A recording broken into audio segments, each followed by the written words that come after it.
Hello and welcome back to Megafon's TCG. This is again where I talk about trading card games, mostly focusing on Yu-Gi-Oh and Vanguard, two trading cards I'm currently playing the most.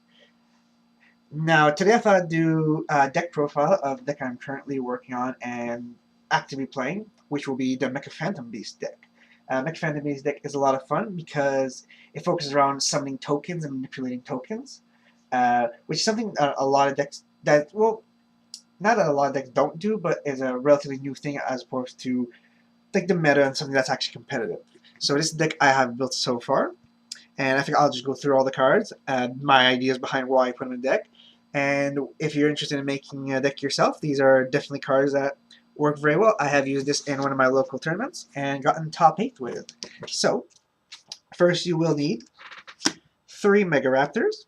Mega Raptor is not a signature card as deck. The signature card of the Mecha Phantom Beast is Drakosak, which I will get to later. But the Mega Raptor is, I would have to say, probably like the main basic monster card, level 4, if you will. Its ability to search other Mecha Phantom Beasts, as well as the ability to summon a token when another token is summoned, makes this card incredibly powerful. As with a common theme you'll find with Mecha Phantom Beast, the basic monster cards, most of them anyways, increase their levels by the level of all other Mecha Phantom Beast tokens you currently have on the field. So if you have one Mecha Phantom Beast token, which I should mention every Mecha Phantom Beast token is a level 3 wind monster with 0 attack, 0 defense, typed as machines. So one token on the field with a Mega Raptor makes Mega Raptor level 7. And that's the big thing. This deck does focus on getting those big XZ monsters on the field rather quickly. The second card you need is one that I think it's one of my favorite cards in this deck, just the way it works. And it's a great card that pairs with Mega Raptor, which is Mecha Phantom Beast Tetherwolf. Now, if you're interested, Mega Raptor is a super rare card, and Tetherwolf is common rare. So the Tetherwolves were the easiest to get. I bought a couple boxes and packs and gotten many of these copies. And the Mega Raptors are actually a lot harder to get. Not a lot of people had this card, so a little bit tricky to track down. But as for the Tetherwolves, a lot like Mega Raptor, it will gain the levels of the other Mecha Phantom Beast tokens on the field. One thing I did forget to mention is that with most of these Mecha Phantom Beast monsters, if you control a token, any token, your monsters cannot be destroyed, either by battle or card effects. Anything that would destroy that monster won't work. Right? It is simply immune to being destroyed. Now, naturally, it can be sent to the graveyard, returned to hand, banished. Those kinds of effects still work, but just straight up destroyed, no. So the great thing about Tetherwolf is when it is normal summon, you get a Mecha Phantom Beast token, and is secondary effect, because they all have a secondary effect which uses a token, is that you can tribute a token on your side of the field, and when it is attacked or attacks, Tetherwolf will gain a nice 800 attack points, bringing him up to 2,500. Since he does have 1,700 attack points and his defense points won't be affected, but he does have 1,200. And the third is Mecha Phantom Beast Hamstrat. Now, Hamstrat is a wonderful little card. You don't actually need to use Hamstrat in Mecha Phantom Beast if you're running like a different kind of deck as well, because what this does, when this card is flipped, you get 2 Mecha Phantom Beast tokens. And like every other card, you get to increase this card level by the amount of the same levels as the Mecha Phantom Beast you have on the field. And this card also has, its second effect allows you to tribute a token, which then allows you to special summon a Mecha Phantom Beast from the graveyard, which becomes very handy. It's very powerful. Again, all of these cards, so the Mega Raptor, the Tetherwolf, and the Hamstrat, you'll want to have 3 copies of each in the deck, simply because these are your 3 main cards, right?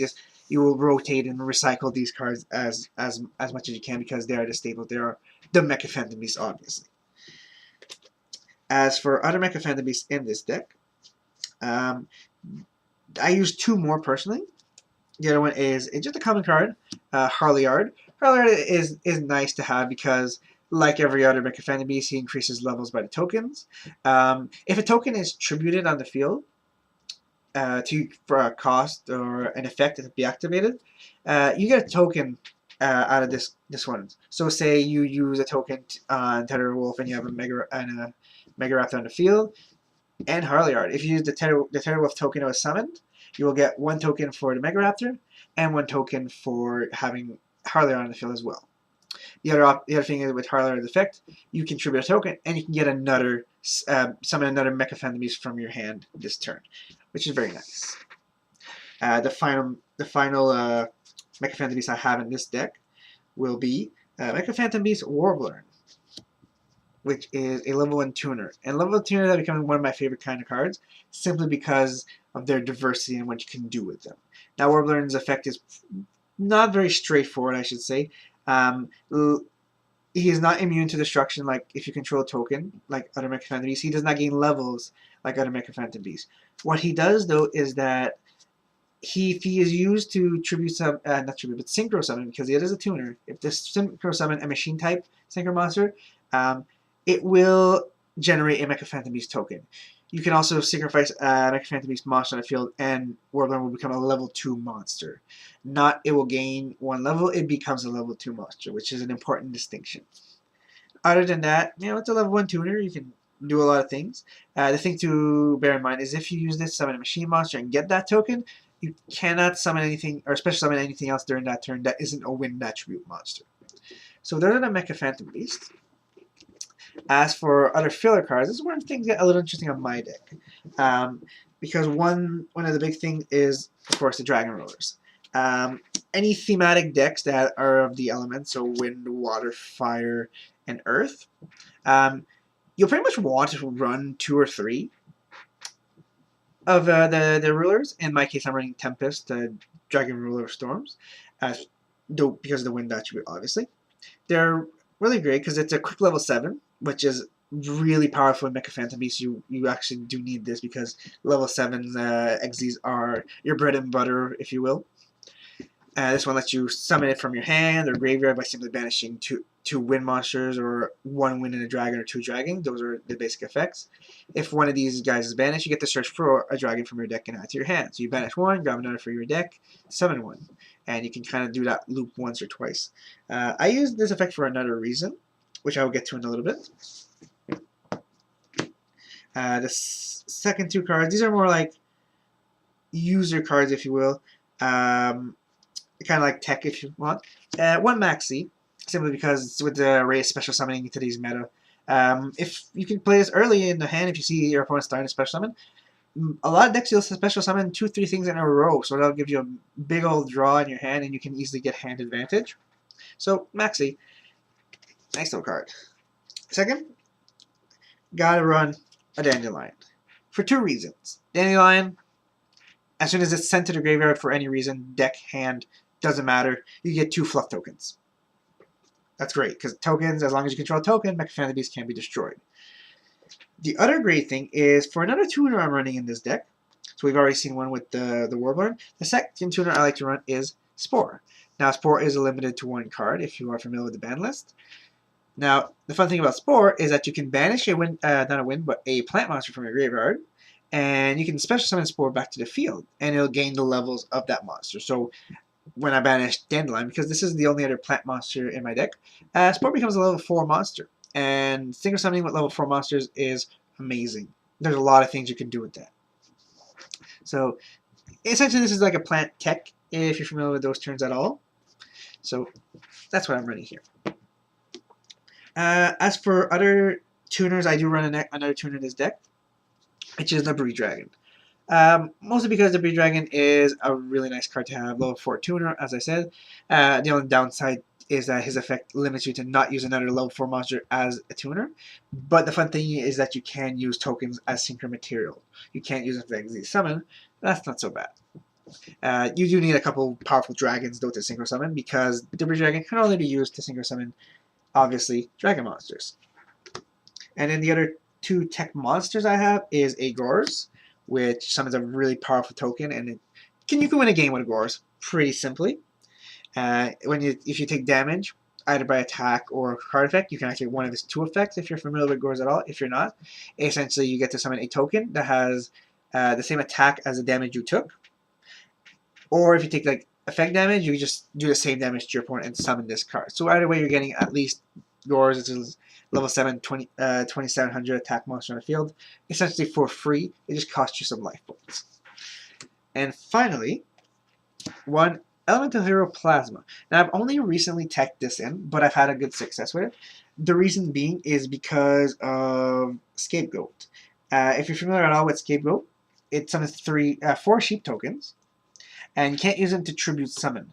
But the way Plasma works is you need to tribute 3 monsters on your side of the field to then special summon this card from your hand, and you can't summon it any other way.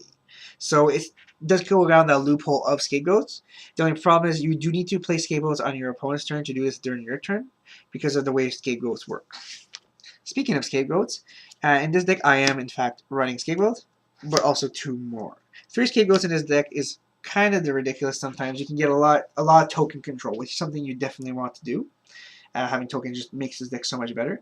And again, though, that's why I put in the Plasma, because you're going to get a bunch of tokens, and you're not always being able to use them. They might just be sitting there.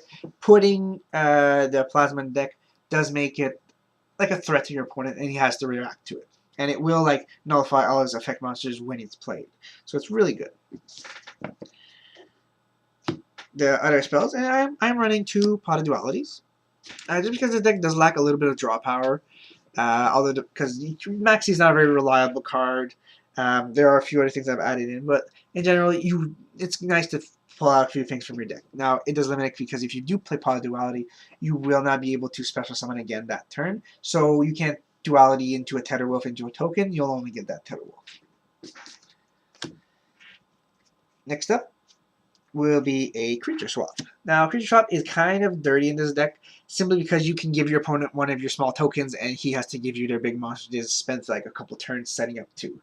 So it's kind of silly. I used it on someone that was using a very powerful like deck that lets you summon a lot of level 5 and 6 Xyz monsters, and basically just gave him a token and killed him with his own monster. It's really fun when you can pull it off. And other than that, you know, you're just screwing over your opponent. You're like changing his battle plan completely. It's a great card to put in this deck, and actually, it's a great card in general. I am also running 1 copy of Limited Removal, obviously, because it is limited to 1. The great thing about Limited Removal is if you play it with Mecha Phantom Beast, not only will their attack be doubled, but if you control a token, that monster won't be destroyed at the end of the turn. Remember, when you control a token with a lot of the Mecha Phantom Beast monsters, they are immune to being destroyed by any card. Now, using Limited Removal will destroy all of your Mecha Phantom Beast tokens if those are the only tokens on the field. But if you've played Scapegoat, those sheep tokens will remain because they will be unaffected by the effects of Limited Removal. So that's why I'm running this. It's coming pretty handy. It does catch your opponent off guard. Next, I am running just a single copy right now of Sacred Sword of the 7 Stars. It's just for draw power. You can banish a level 7 monster from your hand to field and draw 2 cards. So it synergizes really well with Tempest because you can banish Tempest to draw 2 cards. And then because Tempest was banished, you get to search your deck for a Dragon monster. Really nice card. I wish I had 2 more, but so far I'm only running the 1. Next, another tech card, which would be Dark Hole. You'd be pretty silly nowadays to run the deck without Dark Hole. Just clear the board. If you play this with Mecha Phantom Beast and you have tokens, your monsters won't be destroyed by the effect of Dark Hole, which can get pretty silly. You can wipe the field and still play something big and powerful right after, which is nice. It essentially kind of makes it into a Regeki if you play it correctly. And finally, because you might get stuck with a hand you really don't want, you can't really play anything, so I like to run a Magical Mallet. Simply because you can trade in cards back into your deck for cards you might need, which I think is a really nice thing to have, especially if this deck, which I mentioned, doesn't have a lot of draw and searching power. It does in the sense that Mega Raptor does let you search if you tribute a token, and you might not have a token to tribute at the time. Next up will be trap cards. So the way it's balanced is 20 monsters, 10 traps, 10 magic. The balance I always try and go for unless I have a different idea of it. So next up, I run Double Mirror Force.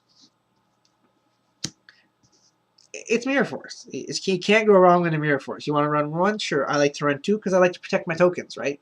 Like if you just play a Mega Raptor and you got the 1 token, sure. But if you set Hamstrat does, if you don't control a token, will get destroyed if attacked, but then you'll get your 2 tokens still. So it's nice to play Mirror Force just to protect the tokens on the field. Next, I use 2 Fiendish Chains. Phase Change, just a nice staple trap card. Nullifies your opponent's effect monsters and force them to not be able to attack.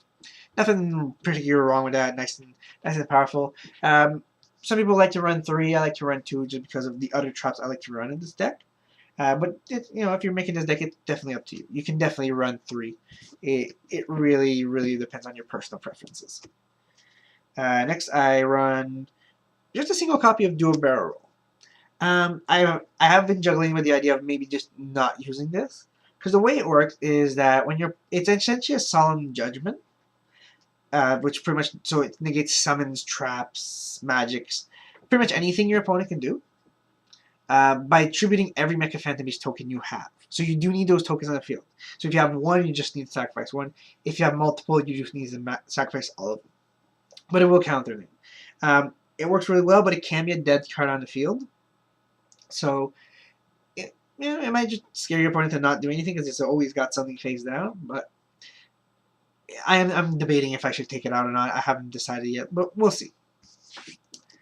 Next, 1 copy of Compulsory Evacuation Device.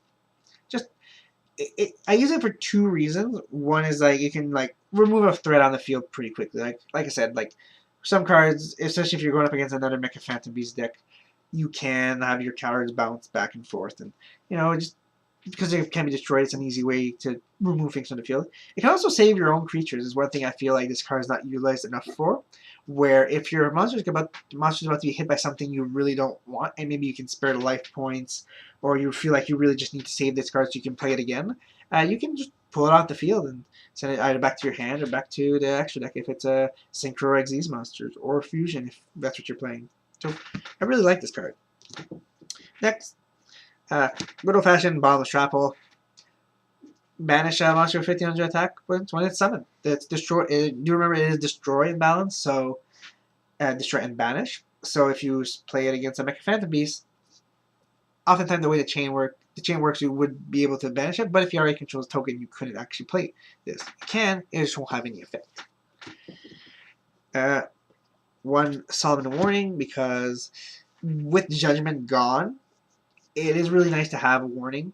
It lets you negate summons, obviously. That's what its effect does. Pay 2,000 life points and negate a summon. Either by just simple monster effects or just any spell and trap card as well. So it's a nice card if you need to stop your opponent from doing a big chain, or just stopping him dead in his water by removing the big card just spent maybe the whole turn playing up to. Next, 1 Call Haunted. Essentially replaces Monster Reborn, since with the September ban list, they did banish Monster Reborn. Ban Monster Reborn 1 more time. It used to be, it came back, and now it's gone again. So Call Haunted, nice card to replace it with. And finally, which I think is one of the cards that people use a lot or not enough, I personally like to use 1 copy of Aerial Recharge. What it does is that it lets you summon a token every turn. It lets you summon a Mecha Phantom Beast token. The downside is to keep it on the field every turn during your end phase, and even in your opponent's end phase, you do need to sacrifice a Mecha Phantom Beast or a Mecha Phantom Beast token on your side of the field to keep it alive. Now, synergized with Mega Raptor, you'll always have 1 token up if you play it correctly, because when you summon a token, you'll get another token, and at the end of the turn, you can sacrifice 1 token. And you can easily just keep yourself 1 token ahead at all times. It's nice. I like it a lot. And it is a quick play, so you can play it during your opponent's turn. Some people may argue yes or no, but the official ruling does state that. So that's why I run 1. Some people run 2. Some people run 3. I like the 1. Now for the extra deck, right here. Again, a 15-card extra deck. Pretty standard nowadays. A good competitive deck will have a full extra deck. I'll start with Synchro Monsters. So 1 Armory Arm.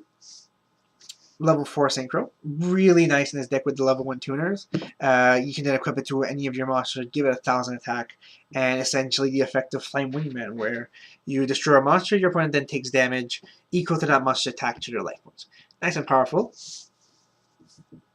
Next, a Ally of Justice Canister.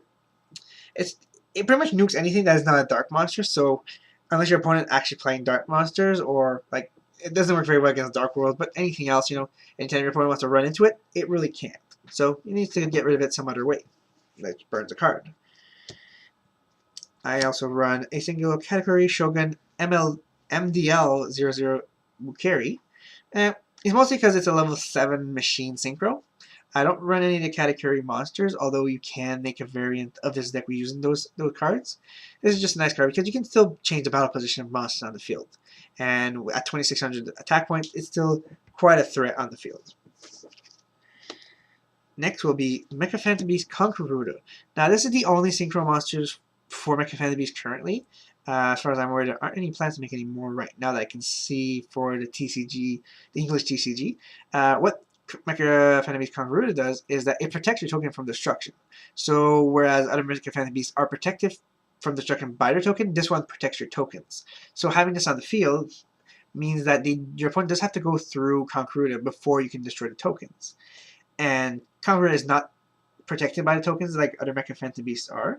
However, when it is sent to the graveyard, you can tribute, I think it's all of your current tokens, and then you can special summon a level 4 or lower Mecha Phantom Beast from your graveyard. So it has some nice utility as well. At 2400 attack points, it is a little bit on the weak side for what it is, but with this deck I find you can summon it pretty quickly. And then I use a Black Rose Dragon. Again, it's a level 7 synchro monster. Mostly to go into Debris Dragon, because Debris Dragon can only be used by Dragon Synchro. Synchro monsters can be summoned. And with it, you can use Debris Dragon with 1 Mecha Phantom Beast token for an easy 7. And if you need to just blow up the field, you can do that nice and easy with Black Rose Dragon. Or if you do have Spore or Dandelion still in your graveyard, you can use Black Rose second effect by banishing that plant monster and dropping your opponent's monster attack all the way down to 0, which is really nice. Next up, one Stardust Dragon, because Stardust Dragon. If you're not familiar what Stardust Dragon does, essentially you can tribute this card to stop the activation of anything that would destroy cards or multiple cards on your side of the field. And at the end of the turn, it'll just come right back. Now, that effect only applies to it if you synchro summoned it. If you didn't, it will stay in the graveyard. You can check the official ruling if you're unsure. And, you know, it's a level 8 dragon. It's a Stardust Dragon. It's a nice, wonderful card. Everybody loves this card. Everyone really needs to have one of these if you're running synchros at all. It is level 8, a little tricky to summon, but easily doable. I also run one copy of Scrap Dragon. Scrap Dragon is really nice in this deck because his ability to target one card on your side of the field, target one card on your opponent's side of the field, and destroy them both works really well with Mecha Phantom Beast because, like I'm sure you remember, Mecha Phantom Beast, as long as you control a token, cannot be destroyed. So you can target one of your Mecha Phantom Beasts, seeing as you have a token on the field, target on one of your opponent's cards, and destroy only your opponent's cards because your Mecha Phantom Beast can't be destroyed. It can be a really game-changing move because you will be a card up on your opponent instead of a card on an even ground because you're destroying 2 things. It can catch your opponent quite off guard. And I'm trying out to see if this would work with a Red Dragon Archery. Mostly because it's a big, powerful synchro monster that I can use with Debris Dragon. It'll be a little bit trickier to summon because of the level 8 compared to the level 3 I used before, level 7, sorry, because Debris Dragon can't use another level 4 to synchro with it. And with its ability to destroy every defense mission monster if it destroys a monster in defense mode, makes Red Dragon I think quite a powerful card in and of itself. So that's all for the synchros. I do play a little bit of a synchro heavy deck here. For XZs, one number 17 Leviathan Dragon. I'm running a couple of level 3 monsters, such as, well, of course, the Hamstrats, I think would be the only level 3s I'm currently running. You might get stuck with 2 Hamstrats in the field, just with no tokens, so they're both stuck at level 3. And, you know, you might need to go into a powerful card real quick, and Leviathan Dragon does fit that build really well. Remove 1 overlay, and all of a sudden you have a 2500 attack points monster. Which is very, very nice. One copy of Cowboy, because Cowboy's a really nice utility card to have. 2 level 4 monsters. If he's in attack mode, you can remove an overlay unit. Target a monster on your opponent's side of the field. It loses, I think it's 500 I think it's 500 attack. Jeez, I haven't used that effect in so long. Yeah, it loses 500 attack, but your Cowboy will gain 1000 attack. So that's really nice. And if it's in defense mode, you just burn your opponent for 800 points of damage. It might that's the kind of thing you'll see people go into right when, you know, oh, they thought they won the game but didn't because your opponent still had like 200 life points. Go into Cowboy, burn one card, you win at that game, at that point. Wonderful thing to do. One Utopia. Now a lot of people have argued Utopia is not that great. So because you can stop 2 attacks, you can negate 2 attacks with Utopia, but when it has no overlay, it's automatically destroyed when targeted for an attack. I like to argue that Utopia is still one of the better XYZ monsters. For 2 level 2s, you get 2500 monster, with quite an amazing effect that lets you negate attacks on any one of your creatures at all. I think you can even negate your own attacks if the ruling hasn't changed on that, which I still think, in my opinion, Utopia is a great card. You can choose otherwise. I like to use Utopia. Going to a little bit higher at this point. This is where things get a little bit more interesting. 1 Photon Strike Bowser. It's level 6, so if you have like 1 token with 2 hamstrats in the field, you'll easily go into level 6. Strike Bowser negates your opponent's effect monsters and burns them for 1,000. And with 2700 attack, it's not something that easy to dislodge from the playing field as well. Your opponent either has to burn a card to do so, or summon something more powerful, obviously. Next, 1 Blade Master, number 74. Now this is level 7 XYZ. Nice and powerful, has a good amount of attack at 27. If it's targeted by the effect on your opponent's side of the field, you can negate it, destroy that card, and then destroy another card in the field. So it has this little like domino effect where if your opponent tries to destroy it and doesn't realize the effect, you can pop something on your opponent's side of the field as well. Now it is when you specifically target this card by your opponent's cards that you can activate its effect. However, with a 2700 attack, it's still a very powerful monster to have on the field. And next is really the bread and butter of this deck, the great super monster of the Mecha Phantom beast, which is Mecha Phantom beast Drakosak. Now, Drakosak is an amazing card because it only requires 2 level 7 monster summon, which you put a Mega Raptor on the field and then summon a Tether Wolf, get 1 token, 2 tokens, sacrifice token, you pull a card out of your deck with Mega Raptor's effect, and then go into Drakosak. And Drakosak does carry over the effect of not being able to be destroyed to control tokens. His second effect, though, is what's amazing, is that you can tribute 1 of your tokens on the field, and then you can destroy 1 card on your opponent's side of the field. Now, Drakosak can attack the turn it activates this effect, but you can just constantly destroy cards on the field, and you don't have to use an overlay to use that effect. The secondary effect is that you can remove an overlay and then summon 2 Mecha Phantom beast tokens. It is ridiculous because with you put Drakosak on the field, as long as it's not destroyed, you essentially get 4 tokens out of this card, which is really good. I would love to be running like 3 copies of this, but Drakosak is an extremely rare card by itself. It is secret rare, and most people aren't willing to part with it simply because Dragon Rumors are still a very powerful deck. Which is, if you're not familiar with them, it's again using like the Dragon Rumor cards I showed you before, like Tempest, only built around that. And finally, the last card in my deck will be a Super Dreadnought Rail Cannon Gustav Max. There are 2 really powerful level 10 XYZs right now that people are tendency to use. Either you use a Gustav Max, which has been recently reprinted with the last 10 sets, or a Sky Palace. I can't remember. I can't pronounce that second part, but the Sky Palace that you get out of Number Hunters. Both are level 10 monsters. Both allow you to burn your opponent. Sky Palace has the added effect of being able to destroy something on your opponent's side of the field, but Gustav Max will hit your opponent for 2,000 points of damage, which is really, really good. And at 3,000 attack and 3,000 defense, it's quite powerful. So yeah, so that's the deck I have made here.